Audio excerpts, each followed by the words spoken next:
السلام علیکم ورحمۃ اللہ وبرکاتہ۔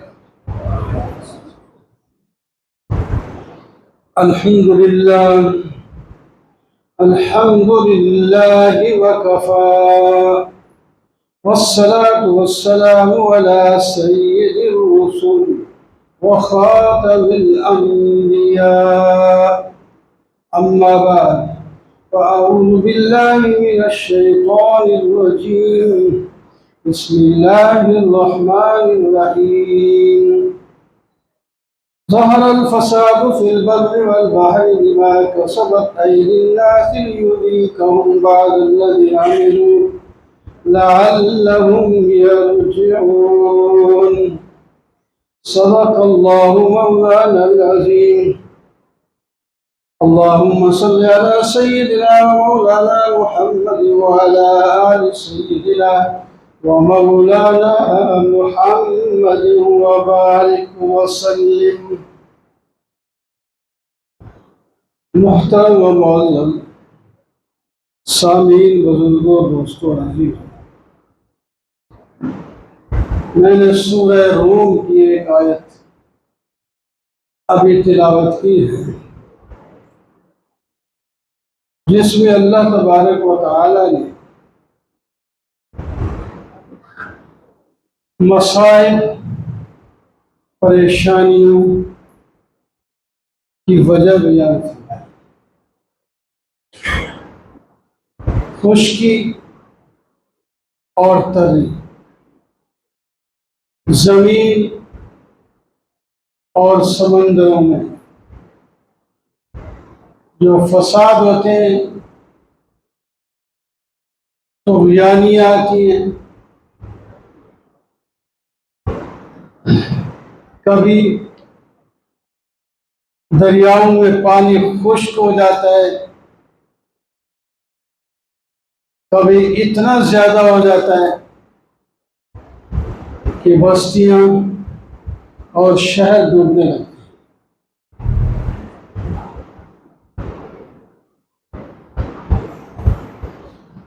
اسی طرح کبھی بارش بند ہو جاتی ہے، بندے ناامید ہو جاتے ہیں کہ یہ سال خشک گزرے گا، یہاں آبادیاں بھی نہیں ہوں گی، کیونکہ بعض علاقے صرف بارشی ہیں، اگر بارش نہ ہو تو وہاں آبادی نہیں ہو، تو کہے کوڑا پڑ گیا، یا پھر بارشیں شروع ہو تو ہمارے لحاظ سے حد سے زائد ہو جاتی ہیں، جو کچھ پہلے ہوتا ہے وہ بھی تباہ ہو جاتا ہے، تو ان کو فسادات اور مسائل کا نام دیا جاتا ہے۔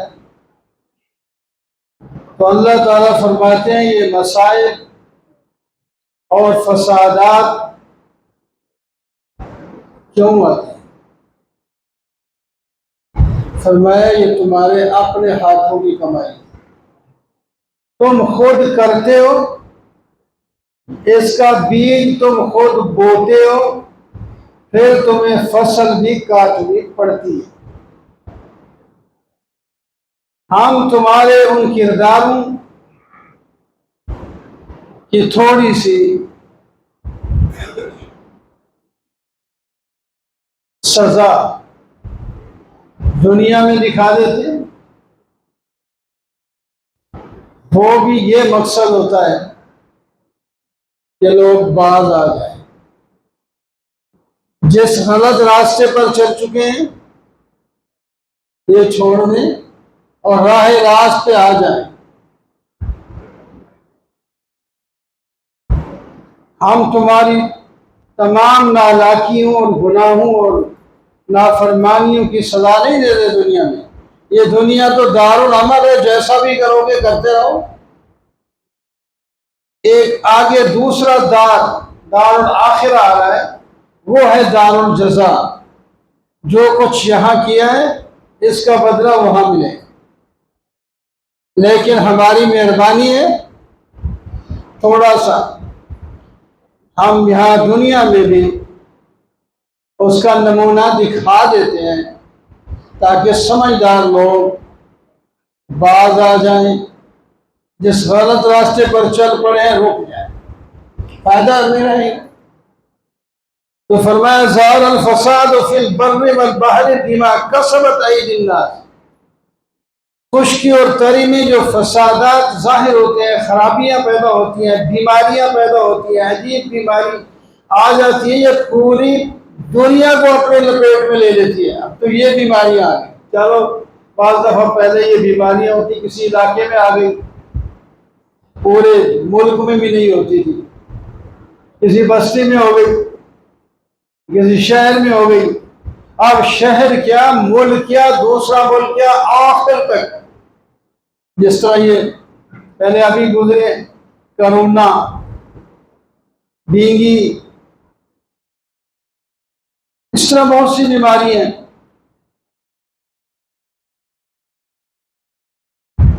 فرمائیے تمہارے اپنے دماغ کسبت ایدی الناس، لوگوں کی اپنے ہاتھوں کی کمائی ہے، لیذیقہم بعض الذی عملوا، تاکہ اللہ تعالیٰ تھوڑا سا ان کو ان کے بد عمل کی سزا دیں، نمونہ ان کے سامنے آ جائے کہ اگر ہم باز نہ آئے، اس میں آگے بڑھتے رہے تو پھر اس کی سزا سخت ترین ہو جائے گی۔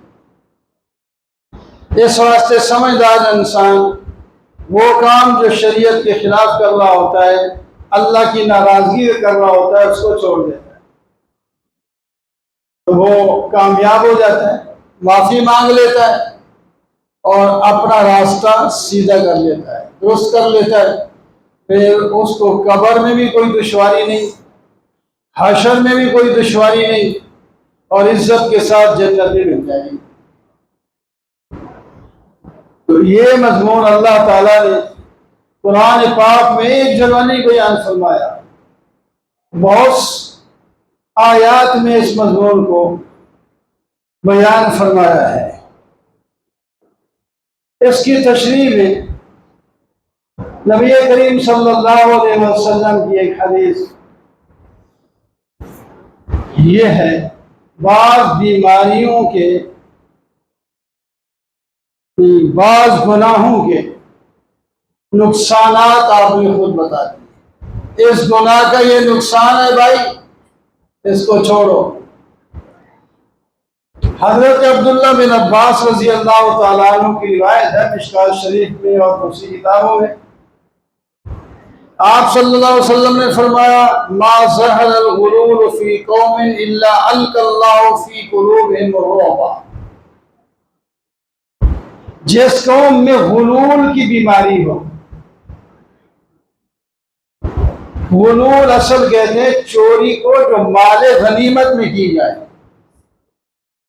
اب وہ مال غنیمت بھی نہیں، جہاد ہی ختم، تو جو مال غنیمت دشمن سے ابھی حاصل ہوا ہے، اس میں سے جب تک تمہاری لڑائی شروع ہے ان کا مال بھی آپ استعمال کر سکتے ہیں، گھوڑا ان کا مل گیا، تلوار ان کی مل گئی، ابھی لڑائی جاری ہے تو ان کی تلوار سے آپ لڑ سکتے ہیں، ان کی سواری لے کر سواری کر کے ان کے ساتھ لڑ سکتے ہیں۔ جو ہی جنگ بند ہو، فتح ہو جائیں، دشمن بھاگ جائیں، وہ گرفتار ہو جائیں، ان کا جو مال چھوڑا ہوا ہے اس کو جمع کریں تو اس کو مال غنیمت ہے۔ اس مال غنیمت کو تقسیم سے پہلے کوئی استعمال نہیں کر سکتا، سب جمع کرو، جو پہلے استعمال کر بھی رہے تھے لڑائی کے دوران وہ بھی واپس کرو، زرہ پہن لی تھی، گھوڑا استعمال کر لیا تھا، تلوار استعمال کر رہے تھے، وہ سب جمع کرا۔ ایک دفعہ نبی علیہ السلام نے فرمایا بھائی جمع کر دو، جتنا مال غنیمت کا کسی کے پاس رہتا تو لاؤ، جمع کر دیا گیا۔ ایک آدمی دیر سے 2 رسیاں لے آیا، فرمایا تو نے اعلان نہیں سنا تھا؟ کہ مال غنیمت جمع کرو، اتنی دیر تم نے کیوں لگائی ہے؟ فوراً تم نے جمع کرا دینی تھی، اب لے جاؤ، قیامت کے دن لاؤ گے اس کو، اس کی سزا ہوگی بڑی سخت۔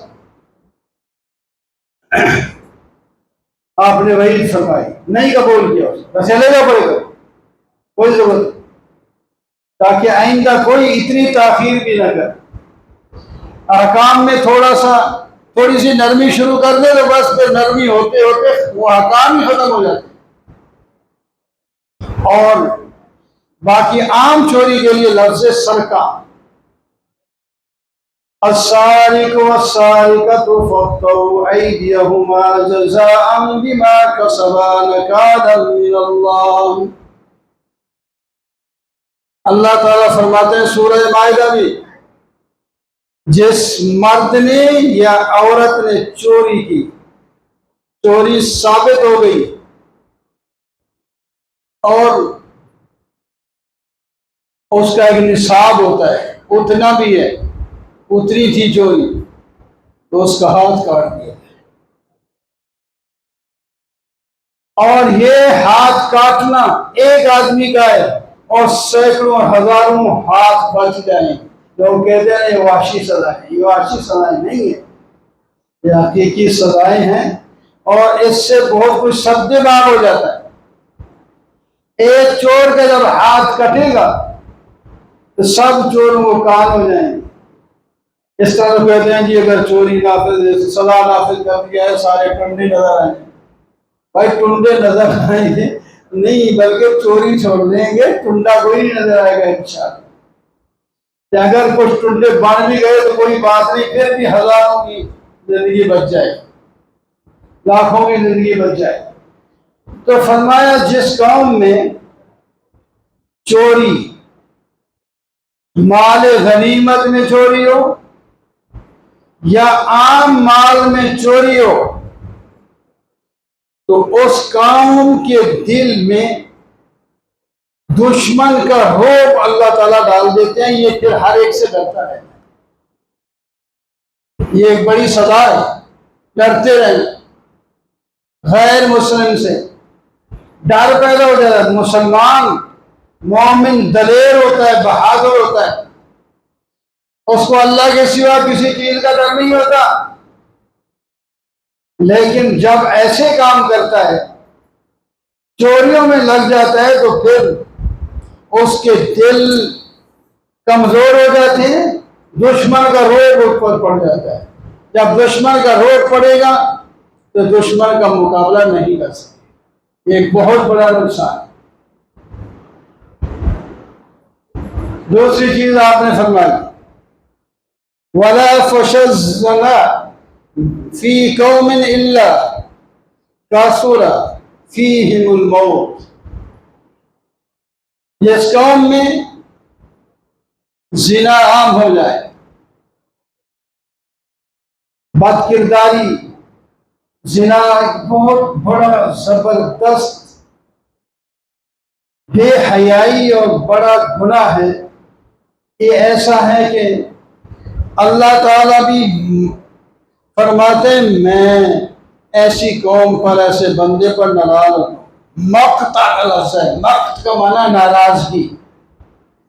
وَلَا تَقْرَبُوا الزِّنَا إِنَّهُ كَانَ فَاحِشَةً وَمَقْتًا وَسَاءَ سَبِيلًا۔ زنا کے قریب تک نہ جاؤ، تمہیں ضرورت ہے شادی کرو، ایک شادی پر گزارا نہیں ہوتا تو دوسری کر لو، لیکن حقوق بڑھ جائیں گے، برابری کرنا پڑے گی، اس پر بھی ابھی تمہیں قناعت نہیں تو تیسری کر لو، اگر ضرورت ہے تو چوتھی کی بھی اجازت ہے، 4 شادیاں کر سکتے ہو تو، لیکن زنا نہیں کر سکتے، زنا حرام۔ نہ اللہ تعالیٰ اس کو برداشت کرتا ہے، نہ انسان جس کے اندر غیرت ہو، دل ہو، وہ کبھی بھی برداشت نہیں کرے گا کہ اس کی کسی عزیزہ کے ساتھ کوئی دوسرا آدمی زیادتی کرے، وہ اپنی جان پہ کھیل جاتا ہے، جان جاتی ہے جانے دو، عزت پہ ہاتھ نہیں آنا چاہیے۔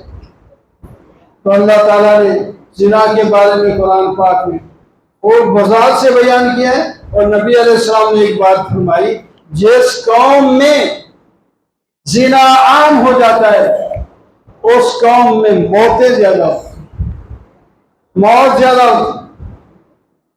موت کے کئی، ایک تو لڑائیاں بھی ہوں گی، قتل غارت بھی ہوں گے، ویسے بھی زیادہ بنے۔ یہ نقصان ہوا زنا۔ تیسری چیز آپ نے فرمائی، وَلَا نَكَسَ قَوْمٌ الْمِكْيَالَ وَالْمِيزَانَ إِلَّا قُطِعَ عَنْهُمُ الرِّزْقُ۔ کوئی قوم ناپ توڑ میں کمی کرتی ہے تو اس کا رزق کم ہو جائے۔ یہ تو ناپ توڑ میں کمی کر کے اپنا رزق بڑھانا چاہتا ہے نا، فرمایا بڑھتا نہیں، یہ کم ہوتا ہے۔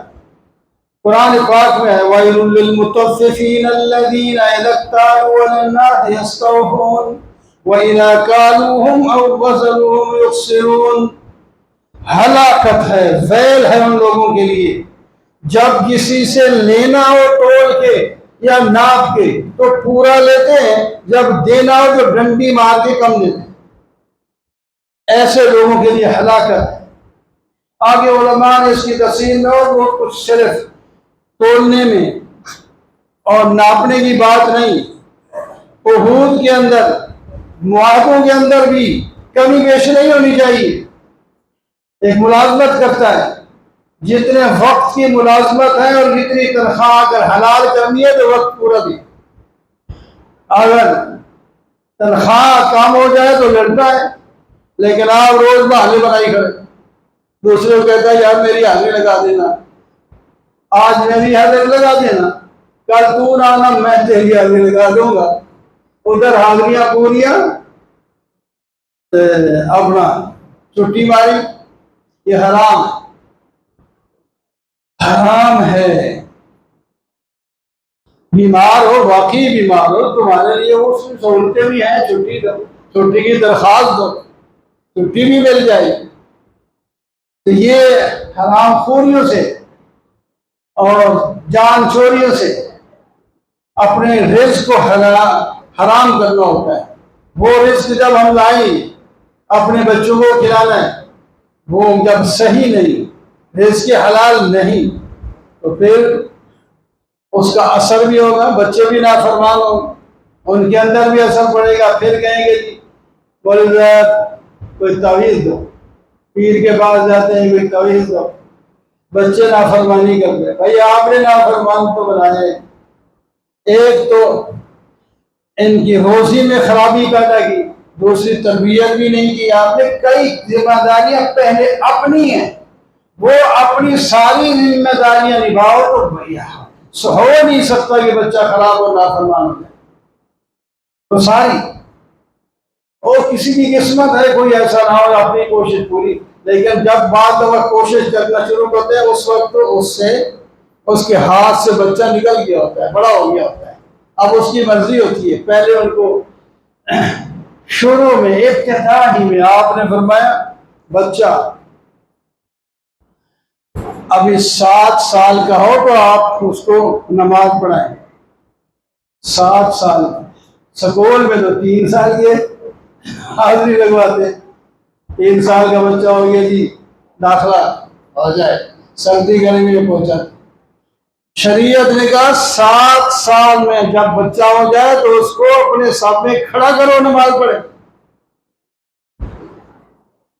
تو پڑھے گا تب، اس سے پہلے کوئی سکھانا نہیں تو ہے نا، 7 سال سے پہلے کوئی سکھائی رکھو، سیکھ جائے گا پھر ہی نماز پڑھے گا نا۔ ایویں 7ویں سال پکڑے کھڑے اور اوپر چڑھ جائے گا، آپ کے ادھر بھاگے گا ادھر بھاگے گا۔